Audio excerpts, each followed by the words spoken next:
Hello, everyone. Welcome to Made to Dream. I'm your host, Maya Chanel, and here we share stories from women around the world to inspire, encourage, and empower women and young girls to dream without limitations. Today, I have the pleasure of speaking with Miss Ann Nickel, and she is an author, a blogger, and a coach. So I'm so excited to hear so much more about her story, the journeys that she's on, and where she's going on her journey. So, hi, Ann. How are you doing today? I am doing fantastic. How are you doing? I'm awesome, awesome. Well, I want to open up the floor for you to let the audience know a little bit more about you and what you do. Hey, as you said, I'm an author, blogger, and coach. Wanted to be a writer my entire life and finally became published a couple of years ago. So I realized that dream. Hmm. And I started my blog right after I had an incident where I almost died, which I'm sure we'll talk about. And, wanting to use what I'd been through to share my stories with other women to help them overcome their obstacles. And then from that, it led into becoming a coach to help other women, so going from just sharing info to really finding a way to help them.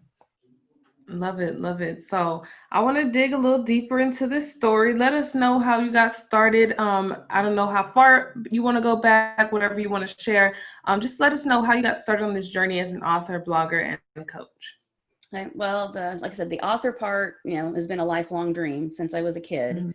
But, as a lot of women go through, kind of life gets in the way. Mhm. You go through school, you get a job, you get married, you have the family, and, Mhm. other stuff seems to just be put on hold. Mhm. And I ended up in a situation where basically was being emotionally abused in my marriage Mhm. and took years to finally sort of figure that out and to come Mhm. into my own and realize that I was worthy of living a better life than that. Mhm. And so finally, January 2017, I got the courage to file for divorce and get Mhm. myself out of that abusive situation, and Right. then started focusing more on my goals and my dreams. Mhm. Once I had that, person out of my life that sort of just loved to beat me down all the time. Mhm. And so I kind of finally had that freedom and started working on that. But then I Mhm. got about a year and a half after the divorce, everything seemed to be going well. I was working on a new book. I had bought my own little house, first time on my own, was doing great things. And Mhm. then just wham, one weekend ended up in the hospital. Very weird fluke medical incident, almost died and nearly lost my leg. Wow. Yeah. And so from that, I survived the incident and manifested a miracle to save my leg. Mhm. And after that, spending, I mean, well, it's been over 2 years, and I still have a little bit left to go in my healing process. So it's Mhm. been a long process. But a few months after the incident, when I realized that I'd almost died with my dream left in me, Mhm. really, really pushed me to basically put aside the whole idea of perfection. You know how you always hear from the Mhm. experts, done is better than perfect. Right. Finally finished the first book, published it just like 3 months after the incident. Mhm. And then from there, a couple months later, published my first poetry chapbook. So my Mhm. second book was out. And then I started the blog a few months after as well to start sharing those stories to help other women, because I realized, I believed that God had kept me alive for a reason and Mhm. that He had given me miracles for a reason. And really, it was put upon me. I needed to share that testimony with other women to try to help them overcome their obstacles, to follow their dreams and realize them, and not to wait, not to put it off, because life is short. I mean, that hit me I really agree. hard when I came that close. No, most definitely. So I want to talk about mindset shifts. So I know that, as women, sometimes because of how society portrays us or projects these type of feelings or emotions or standards onto us, we kind of take a step back, lose ourselves a little bit, and kind of go by what society tells us that we should be doing. So, how do you feel like your mindset shifted from the time where you were taking the emotional abuse to the time where you said, "Okay, enough is enough. I'm strong enough to be able to get out of this relationship, file for divorce, and move on." It, I think I just hit that, just it, not, like you said, enough is enough. I Mhm. just, for somehow, there was just this weird shift. But even then, I didn't do something at that moment. I Mhm. started looking for other things, other Mhm. things that would validate that mindset. Right. And, I would hope that, not every woman has to do that. For some Mhm. reason, in my situation, I think from being beaten down so much, it helped me. And Mhm. so I actually got a different job at that time. And I was introduced to a whole new group of people who, repeatedly all the time would tell me, oh my gosh, you're so intelligent, you're so talented, you're such a Mhm. good person. And when I started hearing those things, I'm like, you know what? They're right. I'm better than that. Mhm. And so one day I was actually searching for a book that had nothing to do with divorce, Mhm. but this book popped up in front of me, almost like a sign. And it was called Mhm. The Emotionally Abusive Marriage. Mhm. And so I bought it immediately. And whenever he was gone, I would read this book. And at Mhm. the end of every chapter was a quiz. And every single quiz I took, once I answered the questions honestly, told me I was being abused. Mhm. And so it was just that last revelation that, was sort of like someone was giving me that permission, like, you Mhm. are, you can admit it. And once you can admit it, then it's like you finally have that way out. Mhm. And so that's what I did. Once I read that, it was just like I said, that was it. That was my moment. Mhm. And from there, I just, he came home one day from work and, we started talking and it just came out. I'm done. I'm tired of being abused. I'm out. Mhm. And so, yeah, it was just this sort of, it took a while, I should say. Mhm. And I went to a divorce care workshop afterwards at my church. And I noticed that all the other women, I was listening to their stories, all the horrible things that they had been through. Mhm. And, most of them were still in these different stages of shock and crying. And, because some of them had been, either abused, they had been cheated on, Mhm. their husbands had just suddenly left for no reason, and all these different things. And one day, I would sit there and listen mostly and share Mhm. my story a little bit. And one day, one of the ladies asked me, she's like, we never see you cry. I mean, how are you looking so okay, going through what you went through? Mhm. And I'd already kind of been thinking about that, listening to their stories and seeing all of their emotions. And I finally told them, I said, I think it's because I already went through what all of you were going through before I ever filed for the divorce. I Right. did all that crying. I did all of that mourning of that Mhm. marriage. And so once I filed, even though I had to go take out a chunk of money to pay the divorce lawyer, when I Mhm. walked out of the bank that day to go give her that check, it was like a weight was lifted off of my shoulders. And I Right. walked out of there smiling, even though I was giving away this huge chunk of money. I was happy. I walked out of there smiling, excited, and so I think I had already gone through all of Mhm. that, the rough part. And yeah, but it took, was it a lot of, kind of like I said, validation from, others, telling me that, you're an incredible person. You deserve Mhm. so much more out of life. And a lot of them Mhm. had no idea what I was even going through. They were just referring to, why are you at this job? You got so much talent. Right. Why aren't you doing something else? Why aren't you writing your books? Why aren't you out there singing? Because I love to sing.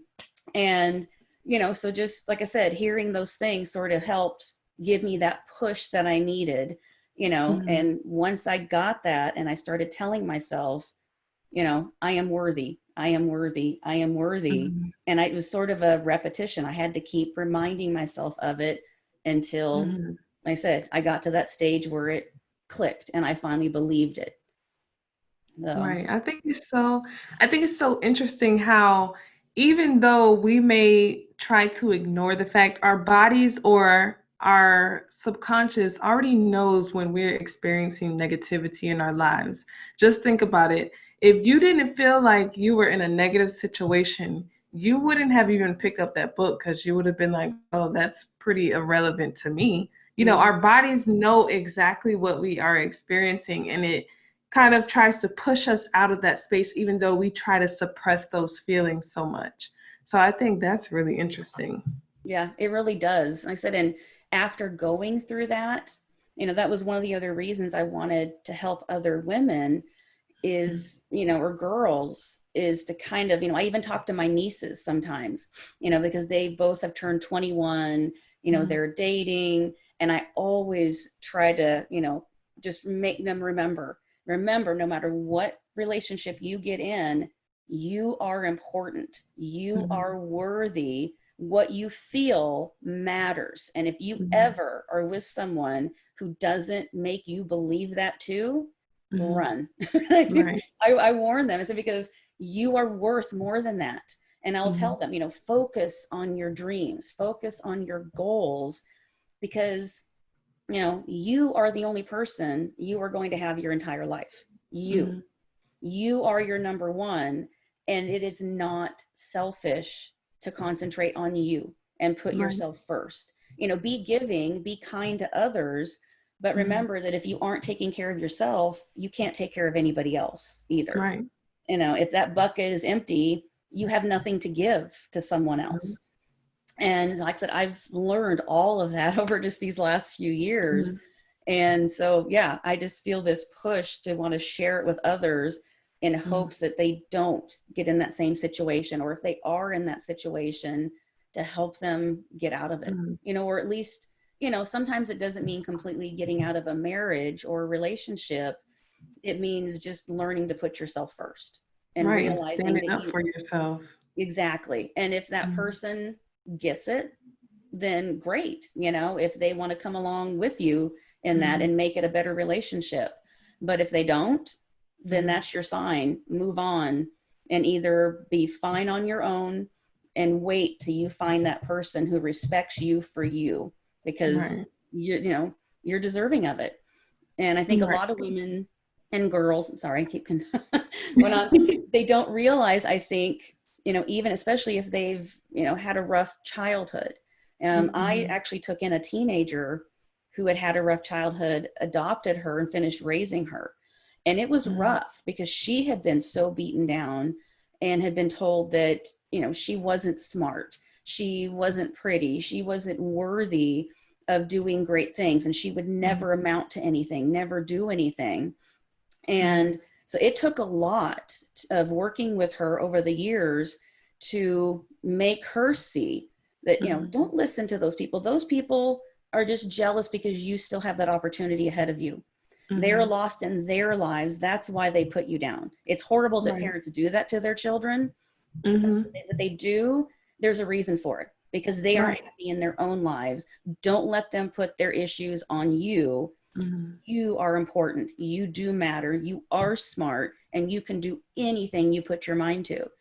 And I ended up helping her get through high school, get through college, and now she's a marine biologist and enjoys Wow, I love life. it. So it can be done, but I've seen that struggle even at a young age, and it hurts to see girls feeling that way and Mhm. not realizing their true worth, because they really are worthy of everything this life has to offer. Most definitely. I think it's important, especially to establish that positive reinforcement, especially on our youth, because, like you said, she had her parents telling her, she wasn't worth doing this, she wasn't capable of doing this, and it's hard to kind of let those projections just slide by and just say, okay, like whatever, because if it's someone that you truly genuinely respect and love and care for, that kind of pierces a little bit deeper. So I feel like, having multiple positive influences in your life can definitely help save someone's life who is experiencing that within their home or within their family or something close to them. No, I totally agree. Yeah. And you're right. It is. That's what made it so hard in her situation, because, Mhm. you love your parents. You look at them. I mean, they are the people you look to every day. They're the ones who raised you. Mhm. And, so that trust is put in them. And when you trust someone that much and you love someone that much, yeah, you tend to believe what they tell you, whether it's good or bad. Right. Yeah. Most definitely. So, what would you say are some of your biggest life lessons that you've learned along your journey? And what are some that you're currently what is something that you're currently trying to discover within yourself? Okay. Some of the biggest things I've learned, one is that life is too short. Like I said, Mm-hmm. I had that close call a couple of years ago, and it was a real wake up call. Mm-hmm. And so that's one. So basically, life is short. So treat every day as a miracle, and use every day, as much as you can, do the best with it. A lot of us, when we're working, and, younger women, when they come up, will probably go through the same thing. If you're working, 9 to 5, Monday through Friday job, you're always praying for the weekend. Just get me to Friday, get me to Friday. And yeah, you tend to lose sight of, you have, 5 days there that you could still do something good with. Yeah, you may Mm-hmm. work 9 to 5 on your business or in a, career, but Right. what do you do when you get home? There's still Mm-hmm. other things you could do to work on making it a good life, so don't Mm-hmm. let those days slide by. Remember that every single day is precious. Mm-hmm. And that's one thing I've really learned, and I try to focus on every day. And the other main one would be, if you have a dream, you have a goal, go after it. No matter your age, whether you think you're too young or you think you're too old, if you are alive, you can make it happen. Mm-hmm. And, don't put it off for tomorrow. Don't put it off for, because I put mine off for so long because of other things. And, they always say hindsight's 2020. I think back and think, Mm-hmm. what if I had done this 20 years ago? What would my life be like? And you really shouldn't think about that, because that can hinder you in other ways if you keep thinking, about the past. But Mm-hmm. still, anyone who hasn't gotten there yet, use our experiences, use our lessons on it, and Yes. realize that if you have that dream, go after it no matter what. Take the steps to make it happen, and realize you were given that dream for a reason. I Yes. think everyone has a talent, everyone has a special skill, and and for that reason, they're given those, goals and those dreams. So go after them. That's Mm-hmm. usually where you'll find your true joy in life, is by doing that. I am so much happier in the last few years because I've actually done things for me. I've followed those dreams. I'm still continuing to work on them. And so actually that leads to the next question. What I'm working on now, I am continuing my new business of coaching, helping other Mm-hmm. women. And so with that, I'm creating a new course, and I actually have two new book ideas that, one is kind of a fiction, it's my story, but I didn't want to write it as a memoir. I don't know, Mm-hmm. sometimes memoirs bore me. Yeah. And Make it interesting. That's good. Like being different. I love exactly. it. And so I'm actually writing it, they call it an auto fiction, where it's based on a true story, but you've taken liberty with it to make it more fun and write it in a Mm-hmm. fiction format, a novel format. And Mm-hmm. then I actually have an idea for a self-help book Mm-hmm. about mindset, and about always finding, the upside in something, and realizing there are always two sides to every story, two sides to every situation. And if you really want to, you can find the upside. I was laying in the hospital, and they told me, I survived, and I was lucky to be alive after what Mm-hmm. happened to me. But then they told me, they had cut my leg open during that surgery to try to save Mm-hmm. it, Wow. but that it didn't work, and they were preparing to amputate. And in that situation, I could have That's completely, scary. oh, it was very scary. And, I could have completely broken down. And Mm-hmm. honestly, in some days, I wonder how I didn't completely break down in that moment. And I think it was, once again, God helping me. And instead of Mm-hmm. breaking down, first of all, I prayed and I thanked God for my life. I wanted to Mm-hmm. focus on gratitude. I know I was lucky to be alive. And Mm-hmm. then I asked him for one more miracle. And then I Mm-hmm. visualized, because I also believe I believe the law of attraction kind of has a connection with faith, at least for me. Hmm. And so I Yes. also believe in that. And so I started praying and I started visualizing. And Hmm. I just, for 2 days straight, I pictured myself in the future being back to normal, all body parts intact. Hmm. And on the third day, my leg came back to life. Wow. Yeah. And the doctors have no explanation for it. And so I lay there with, a room full of doctors and surgeons and nurses, all trying to figure out what had happened. And I'm Mhm. laying there basically pointing up, going, it was a miracle. Yeah. That's what Hmm. happened. It was a straight up miracle. And Right. The last word is not their word. So. exactly. Yep. That's what I tell them, as Bob Proctor puts it, one man working with God is a majority. That's Mhm. all you need. Right. And so, yeah, that situation really proved to me that, there is another side to it. And Mhm. sometimes it's rough. I mean, we all go through horrible things. I mean, I've heard stories from people that, make me cry, what they've been through. But usually, if you can take a look back at it, there's always something that can come out of it.